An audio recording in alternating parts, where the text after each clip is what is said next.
내수 경기는 얼어붙고 밖에선 관세 폭풍이 몰아칩니다. 우리 경제가 벼랑 끝에 섰는데 경제 활력 법안은 오리무중이죠.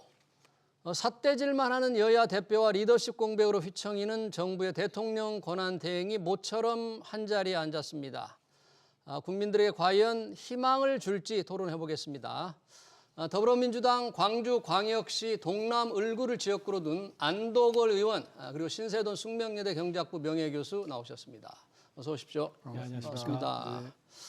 자, 여야정 국정협의회 사자회담 모처럼 지금 열려서 관심이 많은데요. 경제 상황이 워낙 어려우니까 뭔가 조금 합의가 이루어질까 이런 기대도 좀 있습니다. 안도걸 의원님, 오늘 네. 이런 회의의 의미를 좀 어떻게 보고 계십니까? 예, 지금 경제가 지금 너무 어렵죠. 예, 그리고 지금 우리가 풀어야 될 경제 현안이 지금 너무 많습니다.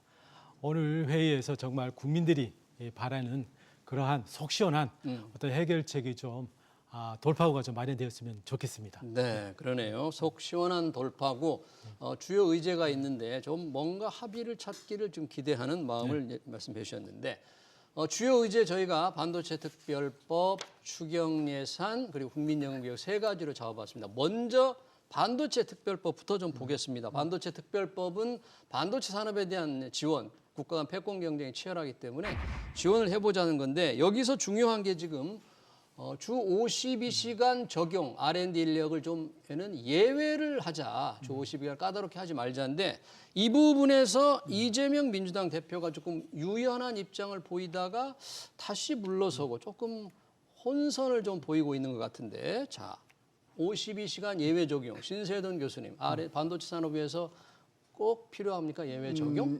일단은 그 52시간 거기에 우리가 집중할 게 아니고 네. 잘 아시다시피 트럼프가 집권하면서 앞으로 이제 구체적인 안들은 조금 있으면 나오겠지만 네. 기본적으로 첫 번째 그 한 조치가 뭐냐면 미국이 보조금 중심의 반도체 지원 정책을 전부 무효화를 했어요. 이제는 반도체. 지원금 안 준다. 미국 내에서. 미국 내에서 지원을 안 자, 준다. 그러면 네.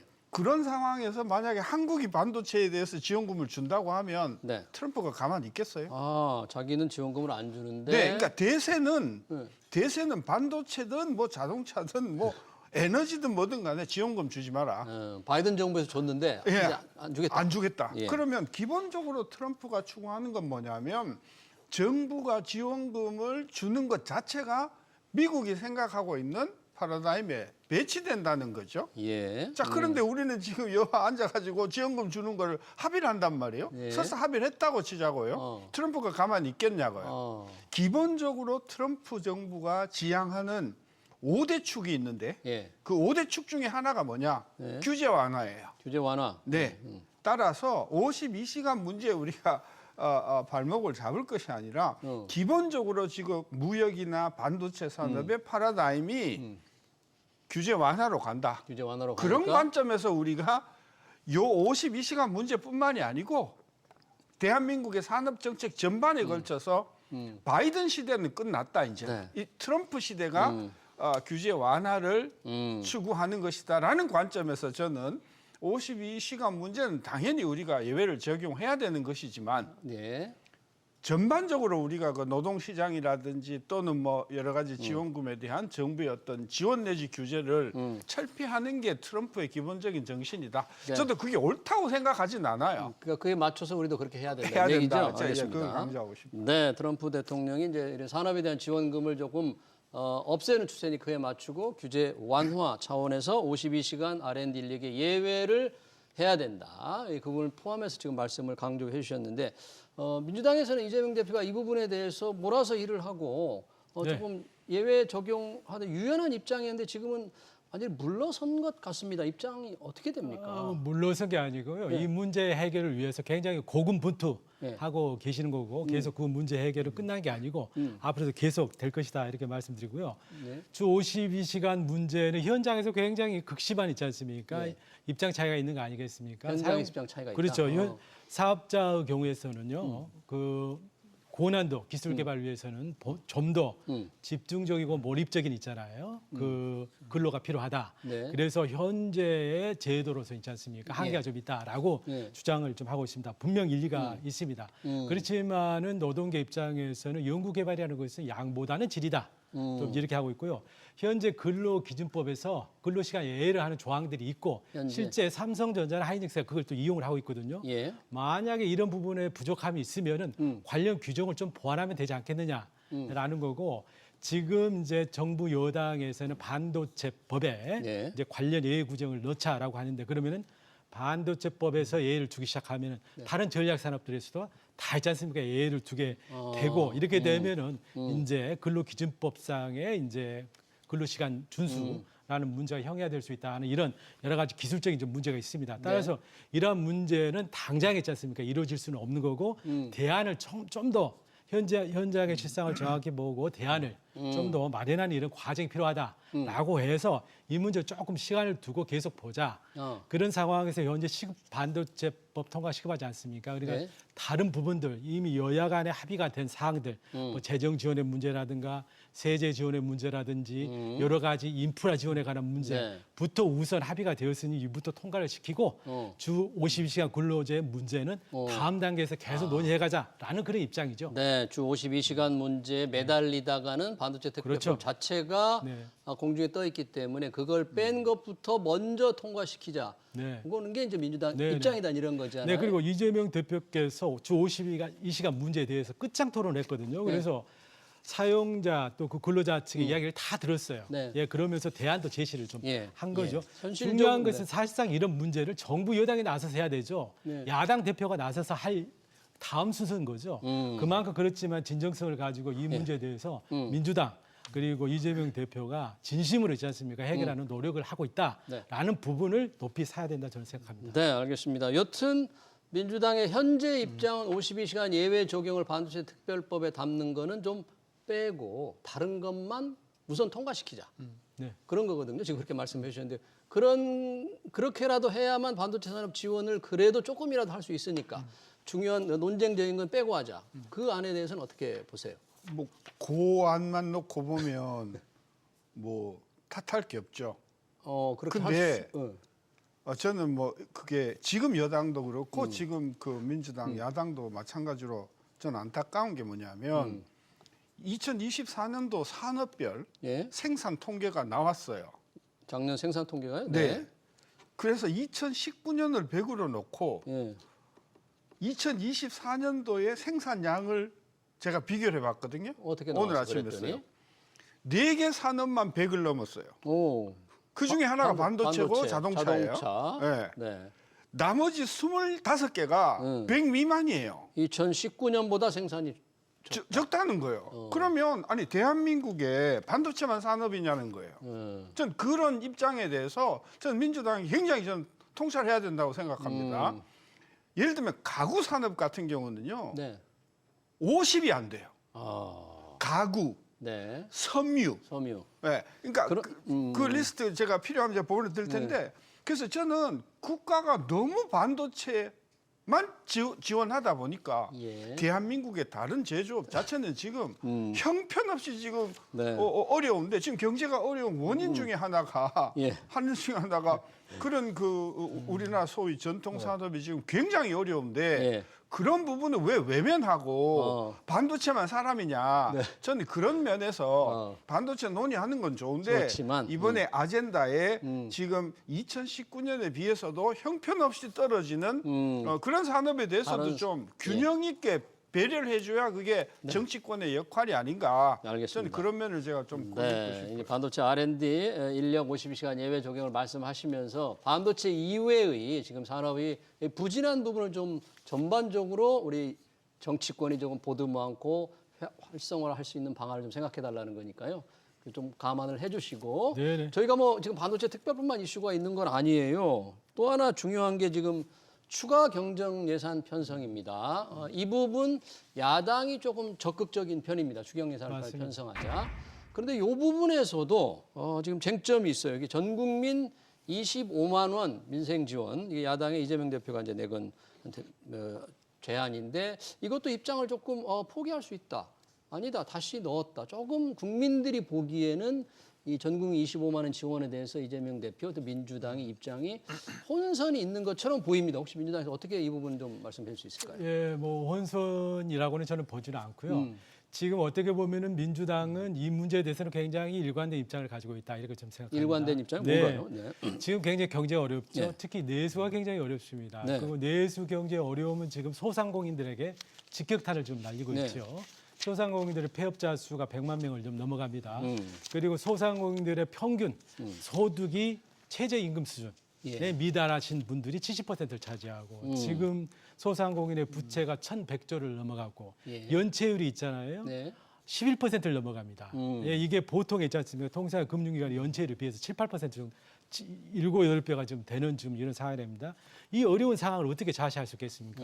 그리고 예를 들어 소상공인들께서 예를 들어서 있잖아요. 재기에 실패를 하게 된다라고 하면은 궁극적으로 어떻게 되냐면은요. 이분들이 다 기초수급자로 그렇지 않습니까? 전략을 하게 되는 거죠. 그럼 기초수급자에 대해서는 국가에서 있지 않습니까? 한 달에 있지 않습니까? 140만 원에 달하는 예를 들어 생계급여를 지금 지급을 하게 되거든요. 예. 또 다른 재정 부담이 발생을 하게 됩니다. 네. 따라서 어떻게든지 우리 소상공인 분들께서 생업을 지키도록 하는 게 예. 굉장히 필요하다 이렇게 생각됩니다. 예. 그러면은 생업을 지키는데 가장 필요한 지원이 뭘까? 뭘까? 결국에는 매출을 늘려드리는 거죠. 소비가 예, 그렇게 한다면 특히 가장 어려운 전통 시장이라든가 골목 상권에 있어서 매출을 늘릴 수 있는 가장 좋은 방법이 지역 화폐를 돌리는 겁니다. 그래서 일관되게 민간 소비, 내수를 부양할 수 있는 민간 소비, 특히 민생 소비를 늘리는 가장 좋은 방법은 지역 화폐를 돌리는 거다라고 네. 해서 지속적으로 주장을 좀 해왔고 추경을 통해서 지원을 하자 이렇게 나온 거죠. 네. 다만 현실적인 어려움이 있죠. 재정의 어려움도 등등 있고 있으니 그러한 지원금의 규모와 그 방식에 대해서는 열어놓고 하자라는 거죠. 그래서 지원 대상을 전 국민으로 한다는 게 좀 논란인 것 같은데 그 그래서 부분 그 부분에 대해서도 우리의 여건이 허락하는 범위 내에서 하자라고 해가지고 있지 않습니까? 선택 여지를 넓혀놨죠. 아, 예, 그래요? 지금 그런 상황이죠. 예, 그래서 일관되게 중요한 거는 지금 어떻게 하면 가장 어려움을 겪고 있는 네. 예, 우리 내수 경제, 서민 경제를 살릴 거냐, 네. 소상공인 600만에 달하는 우리 소상공인들이 생계를 지키도록 어떻게 지원할 거냐. 이 문제에 저희는 초점을 두고 있고 네. 그 방법론에 있어서는 얼마든지 상황과 입장에 따라서 협상할 수 협상할 수 있다라는 있다. 입장에 있습니다. 네, 소상공인의 어려움을 좀 해결해줘야 되고 그 어려움을 해결해주는 방법은 매출을 늘릴 수 있도록 해야 돼요. 그렇게 해서 지역 화폐로라도 조금 이렇게 돈 나눠줘서 뭔가 소비가 돌아갈 수 있게 해야 된다.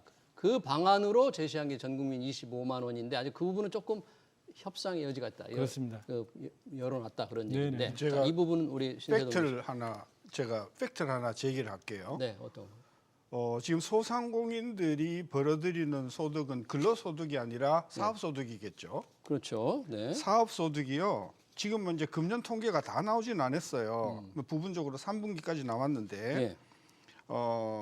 전체 사업소득이 2023년에 36만 3천 원에서 작년이 32만 원으로 줄었어요. 사업 소득이라는 게 이렇게 적은 게 뭘 말하는 거예요? 사업소득이요. 예, 사업 소득. 그러니까 1, 2, 3, 4, 5분위 아. 그 전체 예. 그 총괄 사업소득이 줄었어요. 예. 그만큼 작년에 사업이 되게 어려웠다라는 어려웠다. 말을 예. 방증하는 거죠. 예. 근데 5분위로 딱 나눠서 봤거든요. 예. 1분위가 제일 어려운 분들 아니에요? 그렇죠. 제일 어려운 분들의 사업소득은 6만 2천 원에서 6만 9천 원으로 늘었어요. 오히려. 네. 네. 근데 2분위가 어쩌냐면은 17만 원에서 13만 8천 원으로 줄고요. 네. 3분위가 28만 원에서 26만 원으로 줄고요. 4분위가 44만 원에서 38만 원으로 줄고 네. 5분위가 86만 원에서 75만 원으로 줄었어요. 네. 이 뭘 이야기하나요? 무엇을 의미하는 사업 건가요? 소득이 줄어들었는데 소상공인과 같이 자영업자들의 그 사업 소득은 오히려 늘고 예. 다른 쪽에 소위 좀 뭐라 그럴까 이게 소상공인이라고 할 수 없는 사람들의 사업이 굉장히 많이 줄었다는 거죠. 예. 그러면 우리는 그냥 상식적으로 경제가 나쁘니까 소상공인이 타격을 많이 입었을 것이니 예. 막 1인당 25만 원 13조를 해서 한국을 살아날 것이다 이렇게 네. 생각을 하지만 네. 실제로 25만 원씩 한 가구에 100만 원을 줘가지고 대한민국의 사업 경기가 대한민국의 소상공인의 이 사업이 살아나겠냐. 살아나겠느냐. 그리고 작년 그러니까 24년도의 통계를 보면은 전반적으로 사업이 굉장히 안 좋았는데 예. 오히려 소상공인의 사업은 그 전년도에 비해서 늘었다. 네, 그런 그래서- 통계 자체가 조금 생경하게 느껴집니다. 지금 그렇습니다. 그러니까 말씀하시는. 자료를 안 보니까 그런 이야기가 나오는 거예요. 상황, 경제 상황이 더 그래서 어려워서. 지금 사실 사업이 어려운 분은 진짜 그 소상공인들만 어려운 게 아니고 예. 소위 좀 이렇게 규모가 있는 예를 들면 뭐 큰 치킨집이라든지 네. 큰 식당이라든지 이런 쪽이 굉장히 어렵다. 그러니까 그런 분들을 위해서는 정부가 대책을 뭘 내놓을 거냐. 전 그런 차원에서 1인당 25만 원도 중요하지만 네. 제가 늘 주장하잖아요. 부가가치세를 5%포인트 낮추자. 그러면 경기가 확 살아나면서 부가세를 낮추자. 규모에 상관없이 경기가 살아날 것이다. 아니 영원히 그래 하지 말고 예. 한 3년 만이라도 시행을 해서 경기가 살아나는 걸 좀 보자. 네. 그래야 우리나라 경기가 살아날 네. 거다. 저는 그렇게 보는 거죠. 네, 어디 말씀하시겠어요? 예, 뭐 부가세 말씀하셨는데 부가가치세 이제 10%인데 그걸 과감하게 5% 절반으로 하면은 낮춰서 지금- 경기를 살리자. 예. 그러니까 이제 부가세가 우리 70조 정도 되지 않습니까? 예. 절반을 하면 35조 있잖아요. 예. 일단 그게 엄청나지 않습니까? 세수 결손을 이제 동반하는 거고. 네. 예. 그리고 아까 집에 이제 소상공인들의 예, 소득 안에서 계층별로 있잖아요. 소득 뭐가- 분위별로 봤을 때. 예, 소득의 어떤 격차 줄어드는 게 예, 늘어난 데도 있고 줄어드는 데도 있다 말씀하셨는데 그걸 조금 살펴봐야 될 것 같고요. 여하튼 전반적으로 굉장히 소상공인들의 지금 어려움이라는 어렵죠. 좀 있죠. 그래서 절대적으로 지금 소상공인 중에서 네. 종업원이 없는 자영업자 수가 늘고 있고 예. 또 전체적으로 자영업자 수가 우리나라가 한 25%까지 갔지 않습니까? 근로자 수에. 그런데 지금 이게 20% 미만으로 떨어졌습니다. 아, 그러니까 지금 550만 미만으로 자영업자가 많이 떨어졌거든요. 줄었다는 예, 거죠? 그만큼 도저히 있지 않습니까? 시장에서 버텨낼 수가 없다라고 해가지고 폐업하고 있잖아요.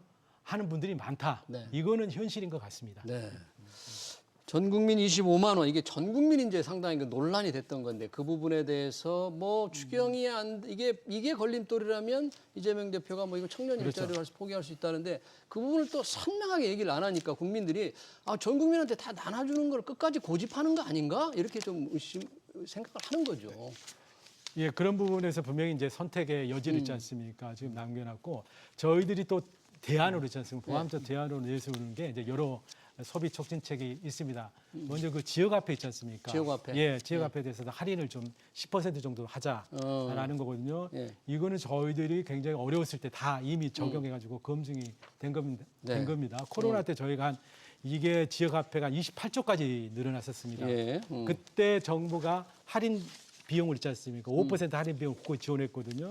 그게 한 1조 2천억까지 갔습니다. 예. 근데 그게 줄어서 작년에 이제 3천억이거든요. 예. 그래서 이번에 이제 추경을 하게 되면은 그런 할인 그 비용 있지 않습니까? 그걸 좀 더 많이 지원하자. 예를 들어서 2조를 지원해가지고 네. 10%를 하게 된다면 20조 만에 있지 않습니까? 지역화폐 매출이 더 일어나지 않겠느냐. 네. 이런 그런 아이디어도 얘기군요. 있고요. 예. 또 하나는 이제 일반 중산층들이 카드를 사용하지 않겠습니까? 예. 근데 평소보다 더 많은 카드를 사용한다면은 그 초과 사용분에 대해서 10% 정도는 캐시백으로 돌려드리자. 돌려주자. 예, 그래서 중산층 이상이 소비를 있지 않습니까? 소비 여력에 계신 분들의 또 소비를 좀 장려하는 이러한 대책들도 저희들이 다 보완적으로 마련했습니다. 그래서 네. 다양한 저희들이 선택 옵션을 제시를 해놓았습니다. 중요한 것은 정부 여당이 이 중에서 어느 것을 선택할 건지 예, 입장을 밝히고 같이 논의해서 결론을 내는 게 중요하다고 생각합니다. 알겠습니다. 지금 안동훈 의원께서 방금 얘기하신 이제 지역화폐 발행이 한 20조 원 해서 10% 할인하면 그 2조 원을 중앙정부가 좀 지역화폐 발행으로 좀 지원해 주자는데 이 부분은 이제 그 쓰임새에 대해서 조금 논란도 있는 것 같아요. 혹시 이 부분에 대해서 신세현 교수님 지역화폐 발행 민주당이 상당히 그러니까 애정을 가지고 있네요. 10% 할인하는 할인을 데는 들어가는 지원해 돈 주는 2조를 쓰겠다는 이야기는 그렇죠. 지역 화폐를 20조 발행한다 그 그런 말이거든요. 거죠. 그렇죠. 그럼 20조 발행을 하면 이게 소비에 큰 효과가 있을 것이냐? 우리 1년에 소비가 얼마인 줄 아세요, 혹시? 소비가 네. 우리 얼마 한 뭐 부가가치 기준으로 1,000조입니다. 1,000조. 매출 기준으로는 한 3,000조쯤 됩니다. 네. 그럼 뭐 매출 기준으로 한 3,000조 되는데 20조 어치의 지역 화폐가 발행된다고 해서 물론 없는 것보다 낫겠지만 그게 얼마나 소비가 살아날 것이냐라고 하는 문제가 하나 있고요. 또 하나는 이게 사실은 우리가 말을 안 해서 그런데 지역 화폐는 돈이잖아요. 네. 구매력이잖아요. 그렇죠. 이게 화폐의 권위를 굉장히 이게 지금 위협하는 존재가 되는 겁니다. 다시 말하면 일종의 화폐를 지방 정부가 발행을 하는 거다 이 말이거든요. 예, 예. 이건 상당히 문제가 있다. 그런데 지금 한국은행이 지금 가만히 있기 때문에 예. 말을 안 해서 그런 것인데 예. 속으로 부글부글 끓어올라오고 있어요. 아, 그래요. 또 하나 제가 지적하고 싶은 거는 뭐냐면은 지금 트럼프의 그 행정명령에 보면은 중앙은행이 주도해서 전자화폐를 발행하는 것을 금지를 시켰어요. 아, 중앙은행의 전자화폐 발행을 예. 네, 중앙은행들이 CBDC라고 하나 뭐 그런 게 있어요. 예, 중앙은행 디지털 하지 화폐. 마라 이겁니다. 아. 그러니까 이게 이제 여러 가지 뭐 그 배경은 그러지만 결국은 전자화폐라고 하는 것 자체가 전통적인 어떤 그 통화 주체의 어떤 뭐랄까요 통제력이라고 할까 네. 이걸 무너뜨리는 거기 때문에 네. 저는 지역화폐도 제한적으로 극히 제한적인 범위 내로 활용해야지 이걸 자꾸 이렇게 활용해 버리면은 알겠습니다. 저는 지역화폐로 인해서 이제 화폐의 어떤 이거를 좀 위험면이 될 수도 있다. 추경 규모에 대해서는 민주당 한 35조 원 정도를 제시했던데 네네네. 이창용 하는 총재는 한 15조에서 한 20조 원이면 괜찮겠다 이런 이제 개인적인 의사를 얘기했더라고요. 어떻게 보세요? 규모에 관해서? 예, 그 추경 규모는 그럼 어떻게 책정할 네. 거냐라는 건 그거 아니겠습니까? 예. 우리가 경기를 좀 부양시키겠다는 거죠. 예. 그러니까 적어도 우리가 성장을 잠재 성장률까지는 가자. 그럼 우리가 잠재 성장률 2.0% 보거든요. 근데 네. 실제 성장률을 지금 예측건데 정부는 1.8. 네. 지금 대부분의 IB들은 1.6, JP 모건은 1.2까지도 보고 있습니다. 그러면 예를 들어 GDP 갭이죠. 실제 성장률과 잠재 성장률이 0.2에서 한 0.8까지 되는 겁니다. 예. 요거를 메울 수 있는 유효수요 크기겠죠. 아. 예, 그리고 거기에 재정 승수가 물론 이제 보태집니다마는 그래서 이걸 어떻게 이제 가정하느냐에 따라 가지고 그 추경 수요 규모가 있지 않습니까? 좀 달라질 겁니다. 그래서 한 0.2% 포인트 정도의 성장을 올리자라고 하면은 한은에서 말한 15조에서 20조. 만약에 0.4% 포인트 정도의 갭이 발생할 거다. 이거를 유효수를 재정에서 메꾸자라고 하면은 40조 가까이 이렇게 좀 계산이 되는 겁니다. 예. 네. 그렇군요. 자, 얼마로 할지 내용을 어떻게 할지 상당히 서로 논란이 될 수 있는 부분이기 때문에 좀 지켜봐야 될 것 같습니다. 마지막으로 좀 짧게 두 분의 의견을 듣고 싶은 이슈가 국민연금 개혁입니다. 이게 참 시간이 가면 갈수록 우리 기금 소진 금액이 늘어나기 때문에 모수개혁 보험료를 높이고 또 받는 걸 소득 대체율을 어떻게 할 것인가 좀 논란이 있는데 조금 복잡합니다만 단순하게 모수 개혁이라도 하고 가자. 아니면 좀 더 구조 개혁을 좀 조건이라도 좀 달고 가자. 뭐 좀 여야가 생각이 많이 다른데요. 이 부분은 어떻게 얘기를 좀 끌어갈까요? 왜 반대를 했는지 네. 이미 지금 정부안도 나왔고요. 정부안이- 그 전에 여론조사하고 연금 개혁안까지 나왔고 그랬었죠. 그걸 보고 정부가 개혁안까지 나왔고 이걸 지금 여야가 다 알고 있는데 네. 저는 이번 회의에서 모수 2개만은 꼭 정하고 넘어갔으면 좋겠어요. 보험료를 올리는 거하고 예, 실행은 대체율하고. 미루더라도 예, 보험료율을 예. 이거 보면은 지금 정부 안에 보면은 세대별로 차등 속도화 해가지고 예. 그 폭을 달리 했지 않습니까? 네. 저는 괜찮은 거라고 보고요. 예. 그 다음에 보험 그 지급 그 보험금 명목 소득 대체율. 대체율도 이것도 지금 국민들이 40에서 41로 올리자고 하니 그렇게 하겠다고 정부가 안에도 있었거든요. 정부는 42를 제시했죠. 했죠. 현재 40인데. 네, 그래서 요거 조금 올리는 거 하고 그다음에 보험료율을 점진적으로 올리는 안을 세대별로 차등을 둬서 하는만 일단 합의를 하고 그러고 실시는 뭐 언제부터 하든지 그건 나중에 실행은 하더라도 일단 이 부분은 매듭을 짓고 넘어가는 게 국민들한테는 저는 아주 상큼한 저는 것이라고 봐요. 네. 일단 모수개혁, 보험료율과 소득 대체율만이라도 조금 합의를 했으면 좋겠다. 그런데 이 부분에 관해서 최상목 대통령 권한대행이 더 내고 보험료를 올리는데 덜 받자. 소득 대체율을 높이는 거에 대해서 조금 부정적인 얘기를 했더라고요. 서로 좀 의견 어느 정도 접근이 좀 이루어질 가능성 있을까요? 네, 저는 지금 모수 계획을 선행해야 한다는 우리 신세돈 네. 교수님 의견에 전적으로 동의합니다. 우리가 할 수 있는 것부터 빨리 해야 됩니다. 이게 늦어지면 늦어질수록 기금의 적자가 계속 쌓이는 거거든요. 예. 그래서 여야 간에 지금 어느 정도까지 모수 계획에 대해서는 합의가 되지 않았습니까? 네. 그래서 야도 보험료를 13%로 올리는 것은 올리는 합의가 거. 됐고 다만 소득 대체율을 대체율. 43을 할 거냐, 44를 할 거냐, 네. 1%포인트 그 차이입니다. 그거는 충분히 논의하면 되겠고요. 예. 이것을 뭐 국회에서 연금 특위를 있지 않습니까? 또다시 가동시켜서 할 필요는 없을 것 같고 저는 이거는 이제 국회 상임위에서 결정을 좀 했으면 좋겠다. 상임위에서 했으면 해도 예, 되겠다. 해가지고 빨리 결정을 하자는 거죠. 그런데 지금 여당에서 들고 나오는 것이 예. 모수 개혁으로 하면은 안 되겠다. 안 되겠다. 구조 개혁을 하자라는 예. 거거든요. 근데 구조 개혁이 만만치가 않습니다. 음. 예를 들어서 기초연금 있지 않습니까? 네. 우리 780만 우리 어르신들에게 예. 월 34만 원을 드리는 게 이제 기초연금입니다. 기초연금, 네. 그런데 이제 구조 개혁을 하게 된다면은 기초연금에 수급하시는 분들을 좀 줄이자는 거죠. 34만 원이 너무 푼돈이니까 대상은 줄이면서 조금 이분들이 드린 단가는 좀 올리자, 후하게 하자. 대상을 라는 줄이고 거거든요. 좀 두텁게 예, 그리고 이제 소득이 좀 높으신 분들은 향후에 국민연금으로 다 커버가 될 테니 그 국민연금으로 커버하자 이런 거거든요. 예. 그런데 지금 780만 명 우리 어르신들이 받고 계시는 기초연금을 하루아침에 있지 않습니까? 이 대상을 조정하고 단가를 조정하는 게 쉬운 일이 아니죠. 이것만 해도 진짜 날이 셀 겁니다. 네. 예, 그래서 이런 문제들은 결코 쉽지 않다라고 하기 때문에 이거는 많은 검토를 거쳐서 정부가 충분히 있잖아요. 먼저 예. 검토를 해야 돼. 그래가지고 어느 정도 의견 수렴을 좀 해서 국회에 가져와야지 이게 해결이 되는 겁니다. 네. 그리고 현실적으로 최 대표께서 예. 더 내고 덜 받자. 덜 받자라는 부분에 대해서는 이거 굉장히 이제 원론적인 거 아니겠습니까? 재정만 생각하면 그저 더 내고 덜 받는 게 맞겠죠. 네. 그렇지만 그동안에 무수한 논의를 거쳐서 좀 더 많이 내고 네. 좀만 더 받자라는 걸로 현재 합의가 됐기 때문에 네. 현재 여야 간에 합의된 그 모수 개혁 수준으로 저는 결론을 내는 게 맞다 이렇게 생각합니다. 하나만 더 네, 할게요. 교수님. 지금 네. 핵심이 지금 이야기가 안 나왔는데 언론에는 뭐. 정부 안에 그 자동 조정 장치라는 게 있어요. 자동 조절 장치가 예. 있어요. 발표할 때 있었어요. 있었어요. 네. 상황에 따라서 요것을 좀 조절할 수 인구 있는 구성이라든지 소득 여러 가지 변화에 따라서 그걸 하자. 저는 이 부분은 굉장히 좋은 아이디어 같으니 이 부분에 대해서는 뭐 어떻게 하자는 것은 아니라 하더라도 예. 자동 조정 장치가 필요하다는 데 대해서는 여야가 인식을 해야 같이 된다. 하고 예. 앞으로 요 자동 조정 조절 장치에 장치. 대해서 앞으로 여야가 네. 구체적인 안을 만들어내는 게 구조조정하다는 하자는 말보다는 저는 훨씬 더 과학적인 것 같아요. 네, 근데 구조조정도 어렵지만 소득 대체율을 지금 현재 목표치가 40%잖아요. 42, 43, 44에서 어느 선에서 정할 것인가도 어떻게 보면 쉬워 보이지만 상당히 의견 차가 있을 것 같아요. 맞습니다. 그것도. 맞습니다. 예.